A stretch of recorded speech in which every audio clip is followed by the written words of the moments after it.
Por 3 semanas consecutivas hemos leído pasajes del Antiguo Testamento referente al regreso del pueblo de Israel. Después del exilio babilónico tenemos el periodo del retorno, así se llama, el periodo del retorno. El pueblo de Israel regresa a su templo, regresa a su ciudad Jerusalén, regresa a su tierra Israel, pero se van a encontrar con un montón de dificultades. Ya los hemos estado escuchando. La dificultad principal era que ya no querían nada con el templo, que ya no querían reconstruir el templo, que ya no pensaba que eso era importante, se dedicaban a la vida para ellos, ¿no? Después de haber sufrido tanto, tenemos que pasarla bien y disfrutar, y entonces no estaban comprometidos con el templo. Entonces hemos visto una serie de sacerdotes, de profetas, Esdras, Nehemías, Zacarías, y ahora vamos a escuchar hoy y mañana sobre Baruc. Baruc es un profeta, su nombre significa bendecido, y es un profeta del siglo VII antes de Cristo.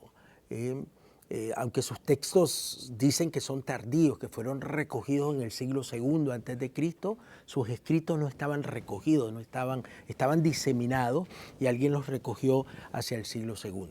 Muy bien, es una colección tardía de textos, donde aquí lo importante es la figura de Baruc. Baruc era el secretario personal de Jeremías, ¿sí? O sea, la empresa de los profetas no era una empresa solo de uno, involucraba a mucha gente, entre ellos Baruc. Baruc posiblemente dicen que era de la alta nobleza de Israel, o sea, que era un hombre muy erudito, y aquí lo importante es que él es símbolo de la inquebrantable fidelidad al verdadero profeta. Él le va a ser fiel a Jeremías hasta el final, ¿sí?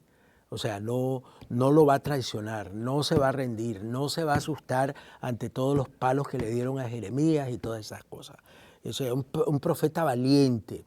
¿Qué le tocó vivir en tiempos de apostasía? Tiempos muy difíciles, como a nosotros. A nosotros nos ha tocado vivir tiempos muy difíciles, muchas traiciones de todo tipo, dentro de la iglesia, fuera de la iglesia. La gente parece que se va a mares detrás son idólatras, son paganos, mucha gente pagana, que se persignan, pero son paganos en el corazón. Y no tienen a Jesús verdaderamente y a su palabra en el corazón. Entonces estamos viviendo tiempos de apostasía. Y también templos de catástrofes, son catástrofes. Toda la política interna y externa de Estados Unidos es una catástrofe. Las guerras por todos lados son catástrofes. Las hambrunas, hay muchas hambrunas que no deberían de existir en el siglo XX, pero hay. Son catástrofes, o sea, vivimos tiempos como los que vivió Baruc, ¿sí? Tiempos de apostasía, tiempos de dificultad, pero él supo ser bendición en medio de todo eso. Y entonces la pregunta para nosotros sería, ¿tú eres de bendición en medio de la apostasía, en medio de la traición, ¿eres tú de bendición? ¿Estás aquí para edificar iglesia o para terminar con la iglesia? Porque hay gente que parece que está deseosa de terminar con la iglesia por su narcisismo, por todas las pretensiones que tienen, el poder que quieren, todas esas cosas. Pues Baruc es un hombre fiel, es un hombre intelectual, es un hombre que conoce la historia de su pueblo y conoce muy bien al profeta Jeremías y no lo va a abandonar, ¿sí? Lo va a acompañar hasta el final. También Baruc es el creador, si se quiere, de la teoría de la retribución, ¿no? El que las hace las paga, ¿ah? Y yo te las cobro, yo te las voy a cobrar. O sea, espérate un momento y yo te cobro, te paso la factura. La retribución Jesús la va a rechazar, ¿sí? Jesús no le va a gustar esta idea de que ¿quién pecó? Recuerden la idea que le dicen, ¿quién pecó? ¿Sus padres o él? Y Jesús le dice, ninguno de los dos. Ninguno de los dos. Aquí no hay retribución. Jesús va a rechazar esa idea de castigar a los hijos por el pecado de los padres. Eso me parece injusto. ¿No les parece a ustedes también? Eso no está bien. O sea, claro, naturalmente el que las hace las paga, ¿no? O sea, consecuencia del pecado, el pecado te cobra, nunca es gratis. El pecado te destruye todo, pero eso no es que Dios esté pensando en vengarse de ti, porque no, Dios está pensando en que regreses, en que te perdones. Entonces, Baruch confiesa los pecados, es una confesión humilde, pero predice retribución. La teología de la retribución que a muchos de nuestros hermanos separados les encanta esta teoría, porque no han llegado a Jesús, no han llegado a los pies de Jesús. Jesús es misericordioso, Jesús es distinto, ¿no? También él anuncia con sabiduría la ley de Dios, él defiende la ley de Dios como una ley de sabiduría, ¿sí? Como algo de sentido común. No hay que explotar para que la gente, todos puedan vivir, ¿no? No se trata de no tener, sino de no explotar al pobre. Y al final, el profeta Baruch tiene una exhortación a la esperanza, una exhortación al anuncio del retorno glorioso. El pueblo va a volver a su tierra. Por eso la confesión de faltas es importante, porque es una forma de resituarse, ¿no? Hemos metido las patas, hemos estado mal, nos hemos apartado de Dios, y ahora tenemos que reconocer nuestro pecado. Y de esa manera resituarnos, reacomodarnos, reinventarnos. No es para desesperarnos, no es para decir que no tenemos perdón. No. Es que hay que situarse de nuevo en la historia de la salvación, saberse ver dónde has estado. La desdicha que te ha caído es porque te has alejado. No porque Dios la desea, Dios no te desea ningún mal. Todo esto, idea de la paga por el pecado, lo va a rechazar Jesús. Pero sigue siendo válida la profecía de Baruch. Es como una etapa de desarrollo, en la etapa del pensamiento teológico del pueblo de Dios, de los creyentes. Jesús nos va a presentar a un Dios que perdona a todos, al justo y al pecador, porque el justo tampoco es que a veces uno se cree mucha santidad, ¿no? Hay gente que se cree muy santos. Ya solamente eso es pecado, falta de humildad, ¿sí? Entonces, no, Dios perdona a todos. Dios incluso te perdona antes de que llegues. ¿Se acuerdan la parábola del hijo pródigo? Ya el padre, desde que vio al hijo, ya lo perdonó.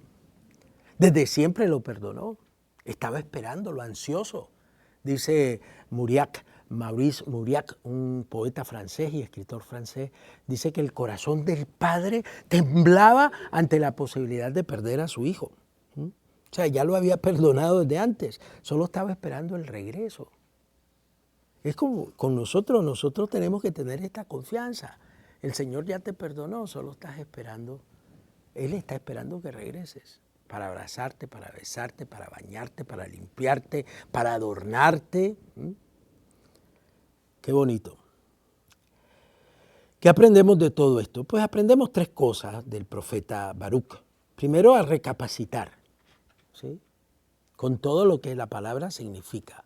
Hay que repensar muchas cosas, ¿no? También recapitular, saber recoger, ¿sí? Saber recoger lo que se ha sembrado, lo que está bien, y reorientar la vida. O sea, son estas tres R que nos enseña el profeta Baruch, porque nosotros tenemos que aprender las lecciones de la historia. Hay veces nos han pasado cosas porque no hemos aprendido de la historia. Ustedes saben que los confesionarios, esas cajas que habían en las iglesias antiguas, que tenían cortinas y puertas y ventanas y todas esas casitas que se pusieron dentro de la iglesia, fueron resultado de muchos abusos. Y en el siglo XI, entonces la iglesia decidió cortar esos abusos metiendo al cura en una caja. ¿Sí? Pues con el Concilio Vaticano II mucha gente dijo, no, eso ya no se necesita y al diablo con la caja. Ya vemos todo lo que nos ha sucedido, ¿sí? Tenemos que aprender de la historia. Hace 1000 años había problemas, ahora hay problemas y dentro de 1000 años habrá problemas. Porque el elemento humano es maleable, fácilmente caemos, ¿no? Y entonces hay que aprender de la historia. Esa es una de las enseñanzas de Baruch. Tenemos que aprender de la historia, no podemos tragar aldabas con todas y llenarnos de falso optimismo, no, uno tiene que ser un poquito realista. El elemento humano, dicen por ahí que las cajas de confesiones van a volver, vienen de regreso, porque se han sentido, ¿sí? O sea, te quita la tentación. Y además, las confesiones tienen que ser anónimas, secretas, y decía un cura irlandés, maestro mío allá en Roma, y oscuras. O sea, nadie te tiene que ver el rostro, nadie te tiene que reconocer tu rostro, nadie tiene que reconocer tu voz. Si es entre Dios y tú, y el sacramento que se pronuncia, ¿no? La materia y la forma. Eso es todo. No se necesita saber quién es la persona. Yo creo que eso es parte de la edad moderna, que nos gusta ser chismosos y estar enterados del pecado de la gente. Pero los pecados de la gente no son emocionantes, porque todos son los mismos. Y siempre han sido lo mismo, no hay nada nuevo bajo el sol, decía el Eclesiastés, ¿no? No hay nada nuevo bajo el sol. El pecador piensa que es innovativo, que es creativo. No, eso ya lo ha hecho miles de gente anterior, por miles de años. Aprender las lecciones de la historia. Por eso Baruch sigue siendo muy actual. ¿Sí? Sí, hay cositas que Jesús va a rechazar, pero hay cosas que son muy actuales. Y leer el libro de Baruch nos ayuda a progresar en nuestra vida de fe. Por eso también el Baruch comienza con un acto de contrición, una confesión, un acto penitencial, como comenzamos la misa. Qué bonito. El Evangelio, Jesús está frustrado, yo no sé si ustedes lo sienten, ¿no? ¡Ay! El texto original dice, malditos ustedes, los de Corazaín, malditos ustedes, los de Betsaida, porque han visto cosas maravillosas y no han creído, no han creído. El día del juicio va a ser mejor para Tiro y Sidón, Sodoma y Gomorra, que para ustedes. Porque ustedes han visto cosas. Jesús está frustrado, tal vez hasta triste, ¿no? Porque han tenido la palabra, han visto los milagros, pero no han hecho penitencia. No han reconocido su pecado, más bien nos ponemos más soberbios. Yo no tengo pecado, la sociedad moderna no tiene pecado, ¿sabían eso ustedes? En la idea de la filosofía moderna no existe el concepto de pecado, no existe. ¿Sí? Y entonces, pues por lo tanto no hay humildad, no hay penitencia. No hay una conversión profunda, porque este lamento de Jesús, esta tristeza de Jesús, esta frustración de Jesús, es también un lamento profético, una llamada urgente a la conversión, como el de Baruch. Y la penitencia que el Señor pide, que Jesús pide, no es un acto externo, sino que es algo muy interno. Una reorientación radical de la vida. Porque si solo hago la formulita, ¿no? Aquí los gringos son muy formularios. Llega el penitente y ya lleva la fórmula bien hechita. Pero si no viene desde acá, si eso no reorienta la vida, si ese repensar, arrepentirse quiere decir eso, si ese repensar no me reorienta radicalmente a una vida nueva, entonces no estoy haciendo nada. Otra cosa que me impresiona es, en muchos textos, Jesús se siente afectado por el rechazo. ¿A ustedes alguna vez lo han rechazado a alguien? ¿No se siente feo? Jesús lo afectó emocionalmente. Va a llorar enfrente de Jerusalén por el rechazo. ¿Recuerdan? Cuando va a la pasión, Él llora frente a Jerusalén porque lo han rechazado. El rechazo es un sentimiento muy fuerte. Y seguro que Él experimentó ese rechazo de una manera triste, porque el llanto de Jesús al entrar en Jerusalén, Jerusalén, Jerusalén, que matas a los profetas, es un llanto triste. O sea, que Jesús fue afectado por el rechazo. El rechazo de la gente que es indiferente a su mensaje. El rechazo de la gente que se niega a transformar su corazón, su vida. La indiferencia. Entonces tenemos que preguntarnos si nosotros de alguna manera en nuestras acciones rechazamos a Jesús o rechazamos a la iglesia. Yo no sé si se dieron cuenta, pero al final es una cuestión eclesiológica. Los que los escuchan a ustedes, a mí me escucha. El que los rechaza a ustedes, a mí me rechaza. El que me rechaza a mí, rechaza al que me ha enviado. ¿Okay? Él está hablando aquí de su comunidad, de sus apóstoles, de sus discípulos, de su iglesia. ¿No? Porque hoy en día está de moda eso, yo creo en Cristo, pero no creo en la iglesia. Bueno, la iglesia tiene hijos pecadores, pero la iglesia sigue siendo santa. ¿Cuántos dicen amén? Amén. Sigue enseñándonos las palabras de Jesús. Entonces no es que porque fulanito es pecador, porque el curita es gritón, porque me cae mal, porque no es que vamos a rechazar a la iglesia por eso. Que eso está de moda hoy en día. Sí, tienen algunos razón porque hay cosas muy feas que nos han sucedido, pero en realidad no deberían, ¿sí? Si son gente sencilla, humilde y que busca la verdad, pues ya sabemos que siempre van a haber pecadores, siempre, no se alegren mucho. En Nicaragua usamos una expresión que le llamamos alegrón de burro. ¿Sí? Alegrón de burro lo tuvo un muchacho de apellido Mendoza acá, que creía que él se había sacado el carro, porque era de apellido Mendoza, y como no dijimos el número, brincaba de alegría, se había sacado el carro, el pobrecito, y fue un alegrón de burro, ¿no? O sea, y a veces nos pasa eso a nosotros, ¿no? Tenemos que tener cuidado, ¿sí?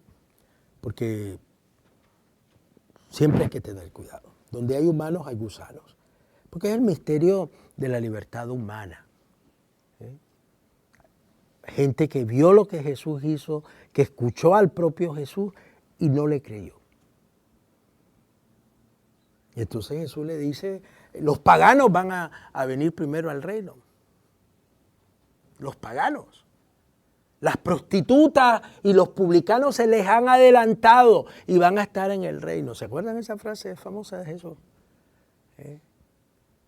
Porque tenemos que tener cuidado nosotros, poner nuestra barba en remojo, ¿no? No siempre la gente observante religiosa, la gente que viste mantilla y que usa mancuernilla, no siempre están bien. No siempre están bien. Pues muy bien, que nosotros aprendamos, que no se nos endurezca el corazón, que yo creo que era el problema que tenía la gente que escuchó a Jesús. Tenían un corazón muy duro, ¿sí?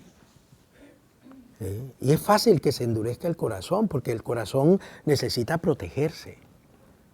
Y cuando te pasan muchas tragedias, muchos rechazos, mucha tribulación, mucha dificultad,